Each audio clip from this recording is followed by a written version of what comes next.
Som, agora sim. Vamos lá, pessoal, vamos juntos aqui no nosso curso de pós-graduação, uma pós-graduação que também é focada não só no direito imobiliário, mas no mercado imobiliário, nos negócios imobiliários, os novos negócios imobiliários. Vamos juntos então. Gostei muito desses exemplos práticos, né? Dessas questões que os alunos enviaram, questões interessantes que deram sim para a gente aproveitar muito e fazer um raciocínio jurídico. Então ficou muito claro aqui que o exemplo 1, então nós temos o caso aqui do Jorge e da Lília, eles receberam a herança, né, uma herança de 3 imóveis, foi dividido com a Meira, que é sua mãe, após o falecimento do pai deles. O que aconteceu? Aparece um novo irmão chamado de Carlos, fruto de um outro relacionamento. Quais são os direitos que Carlos tem? Né? E aí nós conversamos como advogados pareceristas de Jorge e Lília e também de Carlos, se fosse Carlos procurar você. Nós conversamos aqui que existem 2 figuras importantes. Quando aparece um herdeiro, nós podemos usar o instituto da petição de herança. A petição de herança tem o objetivo, uma ação de causar a nulidade do inventário e todo o seu procedimento, até no registro, se é que foi feito. Essa nulidade vai gerar o quê? Uma nova discussão, um novo inventário, uma vez que o inventário foi feito, esquecendo de um herdeiro. Tá? Então, nós falamos aqui da petição de herança. Trouxemos outro exemplo aqui que foi a sobrepartilha. Sobrepartilha eu vou utilizar quando eu esqueci de um bem, um ou alguns, né?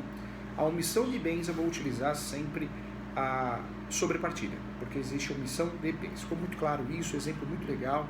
Falamos aqui do prazo também da petição de herança, que é de 10 anos a contar da abertura da sucessão. Então, muito legal, muito bacana, valeu a pena. Fundamento da petição de herança, 1824, 1784, tá? Falamos aqui também. Legal. O segundo caso que nós estudamos na oficina de prática, também, caso prático também muito interessante. A HMDI Empreendimento solicitou um parecer seu a respeito de uma incorporação.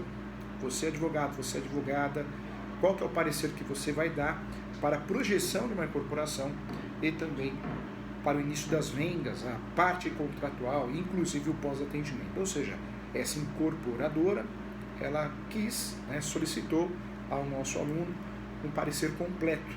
Esse serviço é um serviço muito importante. Nós dividimos esse parecer em 4 fases. Né? A incorporação tem 4 fases. A primeira fase é a fase negocial, é a fase que a incorporadora vai comprar o terreno, o imóvel para construir, para empreender, ou vai fazer uma cessão de direitos. Normalmente no Brasil é muito comum isso. Eu tenho um terreno, a incorporadora me oferece 2 apartamentos, 3 apartamentos, 4 apartamentos, 5 apartamentos, e não me paga em dinheiro, me paga ao final do empreendimento com esses imóveis prontos. Isso é um negócio muito comum no mundo do mercado imobiliário. Com isso, nós adiantamos aqui que seria uma fase. Né? O advogado pode atuar fazendo sim essa parte de diligência, essa auditoria inicial e contratual para a compra do imóvel que será objeto de empreendimento.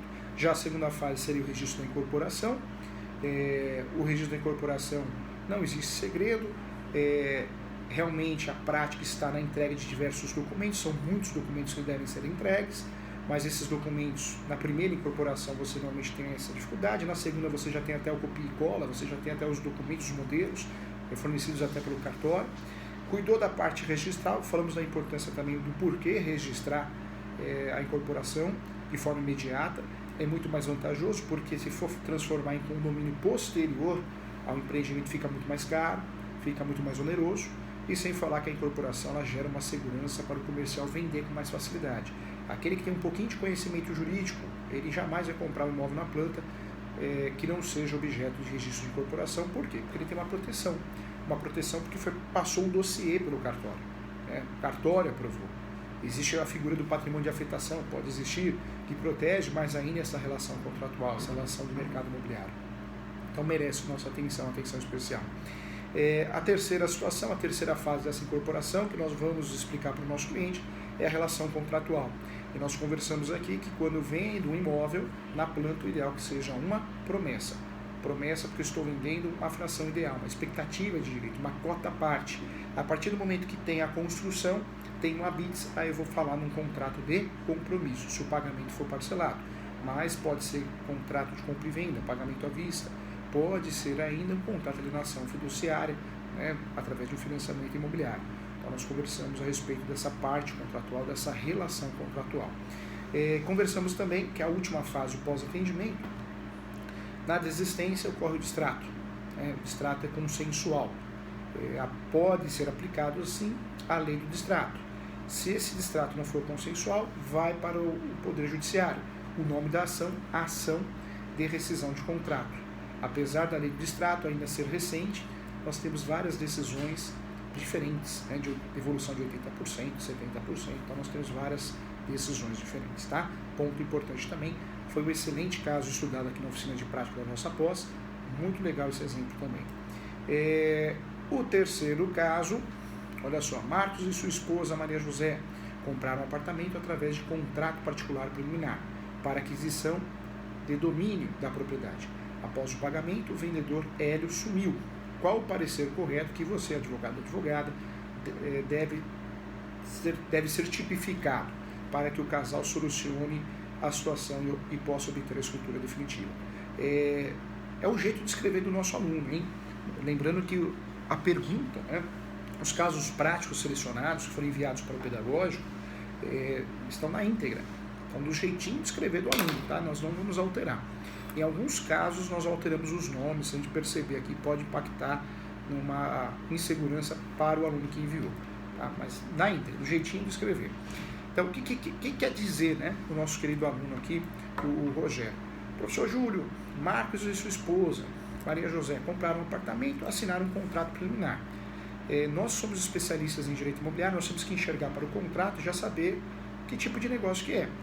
Você que já está craque no assunto, se o Marcos e a Maria assinaram um contrato preliminar, é o contrato definitivo? Não é, não. Não é, porque o contrato definitivo, conforme artigo 108 do Código Civil, toda transação imobiliária deve ser feita acima de 30 salários mínimos através da escritura pública. Então nós estamos falando de um contrato particular, é aquele contrato só para fechar o negócio, preliminar, pré-contrato, só para amarrar o negócio. Vai vir o segundo contrato. Segundo o caso aqui, que o nosso aluno enviou, o Marcos e a Maria assinaram um pré-contrato particular, instrumento particular. E após o pagamento, o Hélio sumiu. O Hélio sumiu e não houve a oportunidade de assinar a escritura pública, porque ele sumiu. Só que foi feito o pagamento. E aí, qual que é a saída? Então, muita atenção aqui, gente, muita atenção. Professor, pode ser obrigação de fazer? A ação de obrigação de fazer, ela seria até possível nessa situação. Porque a ação de obrigação de fazer, quem tem legitimidade é Marcos e Maria, uma vez que tem um contrato preliminar, uma vez que tem a prova da quitação, processa o Hélio pedindo uma multa diária para que ele faça a transferência. É uma ação que é pertinente, sim, ao caso. Mas, no direito imobiliário, nós temos muitas ações específicas. E, nesse caso, como Marcos e Maria José compraram e eles buscam a transmissão do ato translativo, a ação que caberia nesse caso é a adjudicação compulsória. A ação de adjudicação compulsória seria perfeita nessa situação. Por quê? Porque, de fato, é uma ação que provavelmente vai resolver. Na obrigação de fazer, nós temos um limite. O limite é, na ação de obrigação de fazer, ganhou a ação, vai fazer com que a parte pague multa para fazer a transferência. Mas nem sempre a parte, mesmo sendo condenada a pagar uma multa diária, vai fazer a transferência, ela vai deixar acumular a multa. Não vai resolver a situação. Hoje, na advocacia, no direito imobiliário estratégico, nós queremos o quê? O nosso cliente quer. Ele quer solução. Ele quer solução. Ele quer resultado. No caso aqui, Marcos e Maria, que compraram um apartamento, assinaram um contrato preliminar, pagaram à vista, e o Hélio, o vendedor, sumiu, eles não querem uma ação onde nessa ação obrigue sob pena de multa o Hélio, que ninguém acha o Hélio. Não. Nós temos uma ação muito mais específica no direito imobiliário. O nome da ação é adjudicação compulsória. A ação de adjudicação compulsória é a mais oportuna nessa situação. Por quê? Além de obrigar o Hélio a transferir, é uma ação que vai resultar na falta, né, de atitude do Hélio, vamos dizer que não seja citado, o próprio judiciário pode suprir com uma carta de adjudicação. Essa carta de adjudicação é uma carta elaborada pelo próprio judiciário, com o deferimento da ação, com a procedência do pedido da ação de adjudicação compulsória.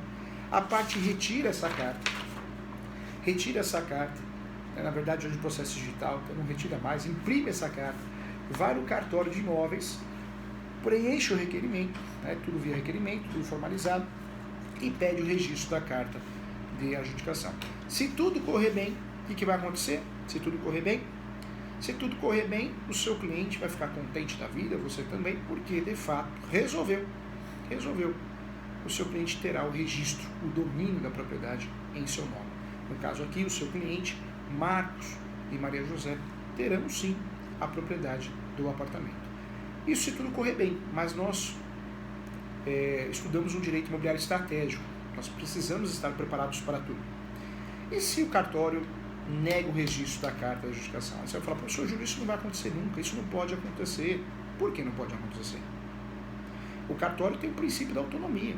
Claro que o cartório tem que fundamentar suas decisões, mas o cartório pode falar não. Pode falar não e fala não. E aí vem a primeira pergunta, professor Júnior, na negativa do cartório eu faço mandado de segurança? O cartório está desobedecendo uma ordem judicial? Para, isso é filosofia, isso é algo lá da graduação, não existe na prática. Vamos pensar aqui de forma prática, objetiva. O mandado de segurança, os ruídos constitucionais que você aprendeu na graduação, aprendeu para o exame da OAB, são lindos na teoria para concurso público, na graduação, para a OAB. Na prática, perceba que os ruídos constitucionais, se você não tiver razão, se você não tiver olhado, checado a jurisprudência, você não vai ter muita vantagem em utilizar, não. Você pegar lá o habeas corpus no direito, no processo penal. Converse com o advogado criminalista, especialista em criminal. Converse com a professora Joana Dark, que é a coordenadora da nossa pós de direito imobiliário, de direito penal. Não resolve, na prática não resolve. Vou interpretar um habeas corpus, vai soltar o sujeito. Não é bem assim, é lindo na teoria. A mesma coisa acontece com o mandado de segurança. Não vai resolver para esse tipo de situação. Professor, então eu vou chamar a polícia. Muito menos, chamar a polícia. Você precisa lembrar, você precisa entender que cartório é delegação do Tribunal de Justiça. O cartório é a justiça também. O cartório pode falar não. O cartório muitas vezes ele fala não porque tem erros. Erros materiais, erros formais, erros de procedimento. E o cartório, muitas vezes especialista, ele descobre, localiza, enxerga e não registra mesmo. Você acha que o cartório de imóveis ele vai registrar um inventário por conveniência ou morte simultânea, sendo que um morreu de manhã e outro à tarde? Claro que não, porque morte por conveniência simultânea morreram no mesmo momento, um desastre, né? Então o cartório não deixa passar, não deixa mesmo. E a carta de arrematação também. Muita gente compra o imóvel no leilão, né? Arremata o imóvel no leilão, pega a carta de arrematação e não consegue registrar. Por quê? Porque o cartório ele detecta um vício, um erro de procedimento no leilão da asta pública ou da própria carta. Então, acontece muito no Brasil negativas do cartório, notas devolutivas do cartório de imóveis, em relação ao registro da escritura pública, em relação ao registro da carta de adjudicação, em relação ao registro da carta de arrematação. Isso é comum. Nós temos recursos próprios no direito registral. Nesses recursos próprios, nós temos o primeiro recurso, que é a suscitação de dúvida e dúvida inversa. Primeiro e segundo recurso, suscitação de dúvida e dúvida inversa. Professor, e aí, funciona? Preciso analisar com muito cuidado também. Nós temos alguns estados que a suscitação e a dúvida inversa, para serem julgadas, nós temos um lapso temporal de 1 ano e meio, 2 anos a 3. Alguns estados chegam a 5. Será que o seu cliente vai esperar isso? E tem outro. Nós sabemos que recorrer com a suscitação de dúvida inversa não quer dizer que vai resultar uma reforma da decisão do cartório. Não quer dizer, não é certeza. Por isso, muitas vezes, quando a parte, presta atenção aqui, quando o seu cliente, um exemplo aqui, prático, do nosso aluno Marcos e a Maria, vamos dizer que o Marcos e a Maria, quando procurou você, já tinham 5 anos de posse, já tinham 3 anos de posse. Aí você fez a adjudicação com a pessoa, durou mais 3 anos, 4 anos, 5 anos. Ou seja, o seu cliente já tem 8 anos de posse. Se o seu cliente tem 8 anos de posse e você talvez travou nesse registro da carta de adjudicação, talvez a alternativa seja o quê? Utilizar um meio originário, uma forma originária de adquirir propriedade.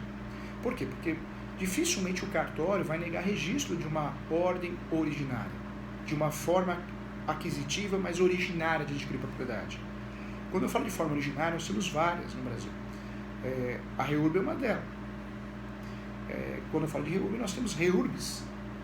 A social, especial, específica, e a mista, também uma forma originária. Só que a REURB não vai entregar, nós já conversamos aqui, o registro. A REURB entrega um título de regularização fundiária, ou um título de posse. E aí a parte que conseguiu, na prefeitura, no município, passar por todo esse procedimento de REURB, conseguiu o deferimento, vai ter acesso ao título, tem que levar registro. Não é o caso. Não é o caso porque aqui nós temos uma situação de Marcos e Maria, comprou um apartamento, contrato preliminar assinado, pagou e o Hélio, o vendedor, sumiu. Então não é o caso de falar em regularização fundiária com REURB. Aqui o caso, se eu estou checando, estou considerando a posse de Marcos e Maria, que talvez seja tenha uma posse de 8 anos, 5 anos, e de fato eu consigo aprovar isso, juntamente com os outros requisitos, posse mansa pacífica, animus domini, também, né, a posse exclusiva, talvez, por que não pensar no uso capião? Eu sei que nós temos 36 espécies, eu sei que nós temos 3 procedimentos, mas por que não pensar nessa possibilidade? Uma vez que o cartório negou o registro da carta de adjudicação porque alega que tem um vício, pode ser um vício de contrato muito mal feito, pode ser, acontece. O que eu quero dizer é que atualmente não adianta filosofar. Nós não vivemos mais aquele direito imobiliário teórico vinculado ao direito civil, um direito imobiliário cada vez mais estratégico. A construtora, quando contrata você, ia falar constrói você é difícil. A construtora, quando contrata você, ela quer resultado, ela quer o registro da incorporação, ela quer a elaboração da convenção, ela quer o atendimento em relação ao pós-venda, que é o distrato, ou a defesa, a contestação da ação de rescisão. A parte quando contrata você, ela quer a regularização do imóvel dela, ela quer o registro, ela não quer perder 5, 6 anos, 10 anos para filosofar, ela quer o registro. O sonho dela é ter o registro na mão dela. Então, gente, com muito carinho, muito cuidado, tá? Esse caso 3, caso prático enviado por um aluno, na íntegra, no jeitinho dele de escrever, o Marcos e Maria, claro que compraram um apartamento através de um contrato preliminar. Claro que, de fato, eles têm a prova do pagamento da quitação e o Hélio sumiu. Mas será que vale a pena, na negativa da carta de adjudicação, do registro, ficar batendo nisso? Ficar batendo, fazer recurso, suscitação de dúvida, dúvida inversa, e talvez, claro que cada caso é um caso, nós temos que analisar sempre o caso concreto, a jurisprudência, sempre. Mas se você percebe que naquele estado, naquela região, realmente a suscitação de dúvida ou a dúvida inversa, existe um risco, né, um risco maior que 50%, de não existir de fato uma decisão de reforma da decisão do cartório, será que vale a pena insistir em ações só para falar que fez a ação? Não, a gente quer resultado, a gente quer resolver. E talvez a forma originária, através do uso capião, possa ser esse caminho que cause aí o resultado que o cliente quer. Tá? Então o direito imobiliário passou a ser um direito estratégico. Volto a falar. Professor, a ação de obrigação de fazer e a ação de adjudicação compulsória são parecidas? São. Se você for ver, a adjudicação compulsória, ela obriga, sim, o cliente o vendedor a transferir. Também. Só que a adjudicação compulsória tem algo que a obrigação de fazer não tem. A adjudicação compulsória, ela de fato, ela vai entregar o resultado. Ela vai fazer com que resolva a situação, porque o Poder Judiciário vai entregar a carta de adjudicação. E se eu conseguir registrar essa carta, uma coisa é ganhar, outra coisa é conseguir o registro, resolver o problema. Tá? Então nós temos uma situação aqui muito importante. Cuidado, tá? Em relação à adjudicação compulsória, eu não preciso ter a averbação, nós já falamos isso nas aulas, tem uma súmula que deixou muito claro isso. Eu não preciso ter o registro para poder fazer a adjudicação compulsória. Eu posso fazer uma ação de adjudicação compulsória sem averbação do compromisso de compra e venda, do contrato preliminar.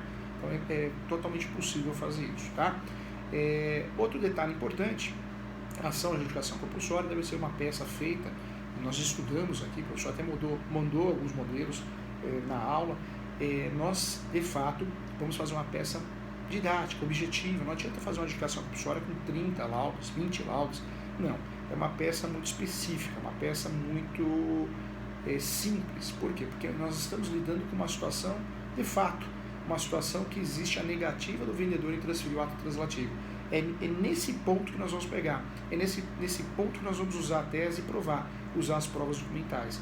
Não adianta filosofar e cheio de jurisprudência, que não é uma situação que você vai fazer com que o seu cliente tenha vantagem, né, uma peça totalmente conservadora, cansativa.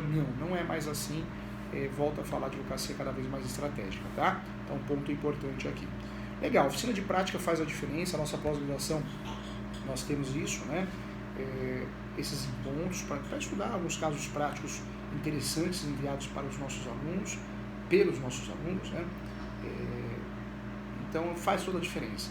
Eu peço a você que participe do plantão de dúvida. O plantão de dúvida sempre ocorre uma vez por mês, nossa pós é totalmente online, mas tem o plantão de dúvida uma vez por mês, onde você consegue conversar com o professor. Dicas para o plantão de dúvida, hein? Você digita no Word e copia e cola no chat, né? Do plantão de dúvida ao vivo, porque aí a gente consegue responder na hora, um caso prático, um caso que você tenha dúvida em relação ao caso do seu cliente. Eu volto a lembrar, professor, mas é uma situação urgente para resolver, eu preciso para ontem.